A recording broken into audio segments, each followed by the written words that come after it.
आपने नोटिस किया होगा जब कहीं पे डीजे या बॉक्स बजता है तो आसपास में जो पानी होती है उसमें एक वाइब्रेशन आता है। आपने एक चीज़ और नोटिस किया होगा, जैसे जैसे धीमे धीमे आपके पास ट्रक पास आते जाता है उसकी साउंड जो होती है वो लाउड होना स्टार्ट होती है। और जैसे जैसे एस्ट्रोनॉट स्पेस में एंटर करते हैं वह एक दूसरे से बात करना इम्पॉसिबल हो जाता है। क्यों? क्योंकि वहाँ पर साउंड एक दूसरे को सुनाई नहीं देता है। इसी टॉपिक को हम डिटेल में सिंपल तरीके से एक सिंपल भाषा में समझने वाले हैं। साउंड एक टाइप का एनर्जी है जो हमें सुनाई देता है। एक चीज़ समझते हैं, जब कोई वाइब्रेशन क्रिएट होता है यानी हवा में जब कोई एक एयर पार्टिकल्स दोनों आपस में टकराते हैं और वहाँ पे कोई हलचल होती है, उसी चीज़ को हम वाइब्रेशन कहते हैं। एक एग्जांपल से समझते हैं, जब हम गिटार को बजाते हैं तब वहाँ पर स्ट्रिंग एयर पार्टिकल्स को वाइब्रेट करती है और हमारे कानों तक आती है और हमें वो साउंड के एनर्जी में सुनाई देता है।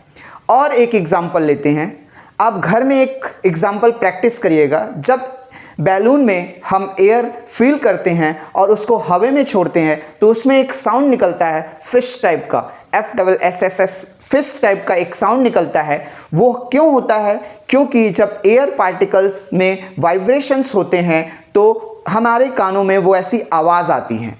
इतने देर डिस्कस करने के बाद हम साउंड का डेफिनेशन इस तरीके से बोलते हैं, sound is produced due to vibration of the object. Sound is produced due to vibration of the object. Sound के डेफिनेशन के बाद अब हम समझते हैं साउंड ट्रैवल कैसे करता है।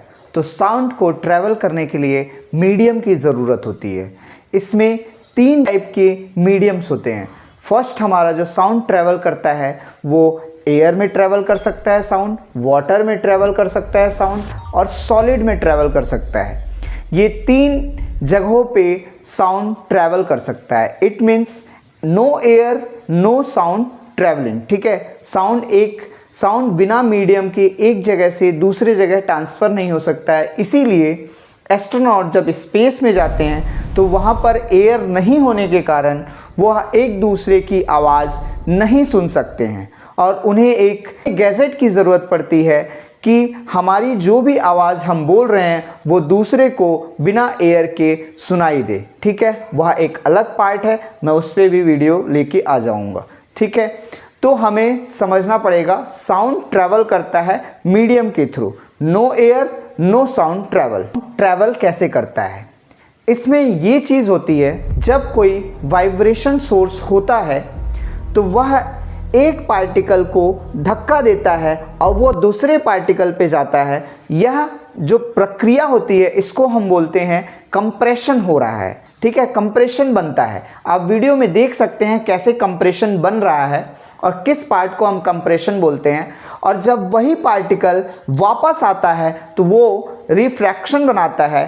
क्रिया के कारण आवाज़ एक जगह से दूसरी जगह सुनाई देता है। आप वीडियो में देख सकते हैं किस पार्ट को हम कंप्रेशन बोलते हैं और किस पार्ट को हम रिफ्रैक्शन बोलते हैं। ठीक है, इसके अंदर क्या होता है, यह एक पैरेलल माध्यम से, पैरेलल मतलब होता है एक दूसरे के पीछे ये ट्रैवल करते हैं और ये जितना दूर जाते हैं उतना ज़्यादा हमें आवाज़ दूर तक सुनाई देती है।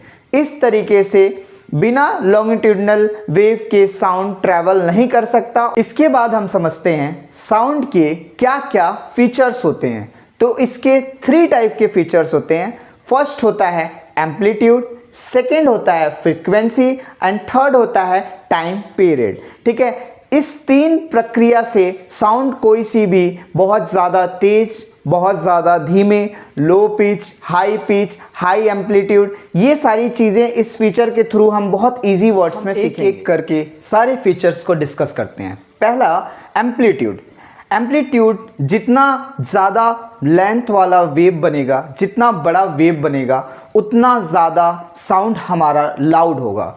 जैसे कि एम्पलीट्यूड जितना ज़्यादा उतना ज़्यादा लाउड साउंड आएगा। डीजे का साउंड इतना ज़्यादा लाउड क्यों होता है? क्योंकि उसका एम्पलीट्यूड, उसका जो वेव होता है वो बहुत ज़्यादा हाइट वाला होता है, इसके कारण आवाज़ ज़्यादा सुनाई देता है। फ्रीक्वेंसी मतलब कितना ज़्यादा एक सेकेंड में वाइब्रेशन हुआ। जितना ज़्यादा एक सेकेंड में वाइब्रेशन होगा उतना ज़्यादा पिच हमारा ज़्यादा कहलाएगा। पिच के बारे में समझते हैं। अब पिक्चर्स में सारी चीज़ें आपको अच्छे से क्लियर हो रही होंगी। जितना ज़्यादा आपका फ्रीक्वेंसी ज़्यादा होगा उतना ज़्यादा पिच हाई होगा। जैसे कि बच्चा जब कोई चिल्लाता है तो उसका पिच बहुत ज़्यादा होता है। क्यों? क्योंकि उसका वाइब्रेशन भी बहुत ज़्यादा होता है। और जब कोई एक जानकार व्यक्ति और बड़ा व्यक्ति जब आपसे बात करता है तो बहुत लो पिच में बात करता है, आराम से बात करता है, तो उसकी फ्रीक्वेंसी भी लो होती है।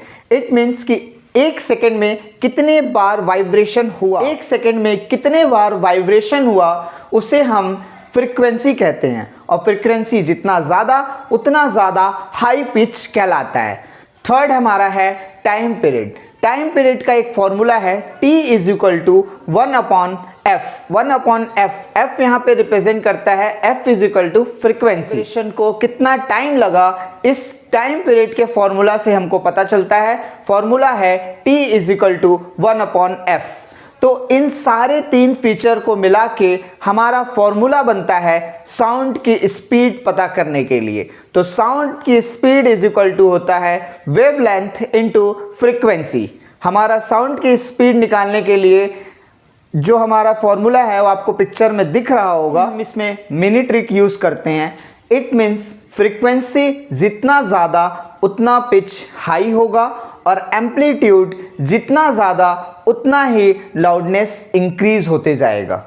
मतलब हम बोल सकते हैं फ्रीक्वेंसी से पिच डिसाइड होता है और एम्पलीट्यूड से लाउडनेस डिसाइड होता है। याद करने वाली चीज़ है, ये याद रखिएगा, फ्रीक्वेंसी से पिच डिसाइड होता है और एम्पलीट्यूड से आपका लाउडनेस डिसाइड होता है। आगे बढ़ते हैं और समझते हैं कि साउंड की स्पीड किस मीडियम में सबसे ज़्यादा डिसाइड करने से पहले हम ये समझते हैं कि सॉलिड, लिक्विड और गैस तीन टाइप की चीज़ होती है।